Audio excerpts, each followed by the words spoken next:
I'm Glen Schwartzberg. I'm a vascular surgeon at the Baton Rouge Clinic. Been here for 28 years.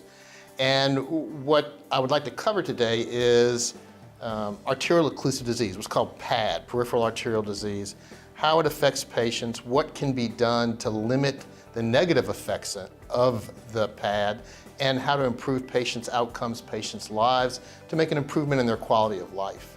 So there's certain known risk factors for arterial occlusive disease: smoking, high blood pressure, elevated cholesterol, diabetes, and heredity, or genetics. The only thing in there that can't be changed by the patient is genetics.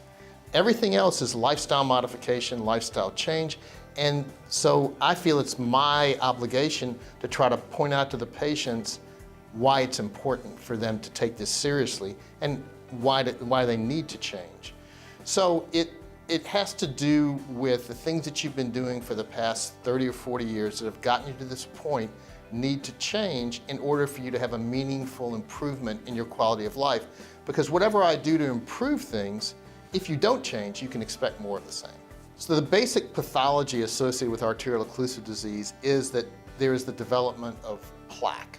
Plaque builds up in the arteries, and I tell patients, the analogy I use, it's like sediment in a pipe. And eventually the pipe becomes stopped up or occluded. That's what restricts blood flow to the muscles in the leg, and then can lead to symptoms of pain, fatigue, the numbness. The constellation of symptoms can change patient to patient.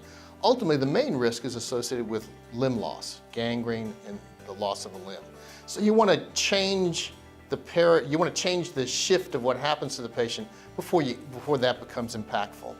And it used to be the only treatment available was bypass surgery, that you would have to do a bypass, which is what its name implies, that you do something to reroute the blood flow to bypass the blockage, to improve circulation beyond the blockage. And most of the time that is done with a vein that is used from the patient's leg, and it's a major procedure. It's a general anesthetic, it's a prolonged hospital stay, but that was the best we had. When I trained, that was the best we had. With the advent of technology, now we can achieve the same results with a needle stick. It's a minimally invasive approach because now the devices are such that you can actually remove the plaque. One of the particular devices allows you to see on the inside of the artery to determine exactly where the plaque is, to remove the plaque, reconstitute flow in the artery, and therefore eliminate the patient's symptoms or the patient's complaints. The benefit to the patients are, if you compare standard or the old-fashioned treatment, if you want to say, the bypass, versus the minimally invasive approach, there's a number of improvements. Number one, it's done as an outpatient. So the patient goes into the hospital, has a needle stick, goes home the same day with improvement of their quality of life. You compare that to a bypass where you have incisions on your leg, it's a general anesthetic, you're in the hospital 2 to 3 days, you have to go through physical therapy to recoup. I mean, there's a stark, dramatic comparison between the two, or difference between the two. And then you look at, okay, well, what are the risks to the patients? There is anywhere from a 2 to 4% chance of a patient having a heart attack with the bypass procedure because it's a very stressful procedure. Again, it's a general anesthetic.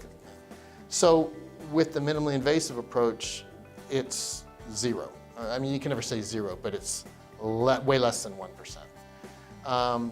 So if I'm somebody that needs this procedure or needs relief from the problem, if you have something that's minimally invasive with very minimal risk as opposed to something that is somewhat risky, why would you choose one over the other?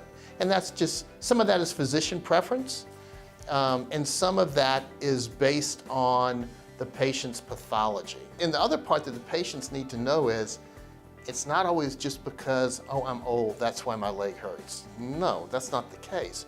So they have to look at this from the standpoint of, what of those risk factors do I have? And could my leg pain not be due to my arthritic back, but be due to the blockages in my leg? And sometimes in order to help the patient, you have to have a high index of suspicion of what's going on with them. And sometimes it's just the primary care docs may not think of it, or they just know that this is not the right way to go for the patient because they're thinking, I don't want this patient to undergo a bypass. I don't want them to be in the hospital for a prolonged period of time because they can't withstand it with their heart disease, et cetera, et cetera. And so they don't even investigate it. And my whole philosophy is that's the reason I approach patients the way I do, because many of them are high risk because of the associated illnesses, mainly heart disease, and some of these patients have had strokes, diabetes, et cetera. The American Heart Association, Society for Vascular Surgery, all have good websites or informational websites for patients to review data or symptoms that could be associated with atherosclerotic disease. But I would tell you, if you have any of those risk factors that I talked about, and I'll go over them again, smoking, high blood pressure, elevated cholesterol, diabetes, or heredity, genetics, and you have leg pain where you can't walk because your leg cramps up on you, it feels fatigued, it feels heavy, with exercise, then you should consider that this may be what's going on. And the way that it's determined is, again, in a non-invasive methodology, that ultrasonography is used, which is just sound waves, to look at the blood flow in the artery. And based on that, I can determine if, in fact, there is significant arterial occlusive disease.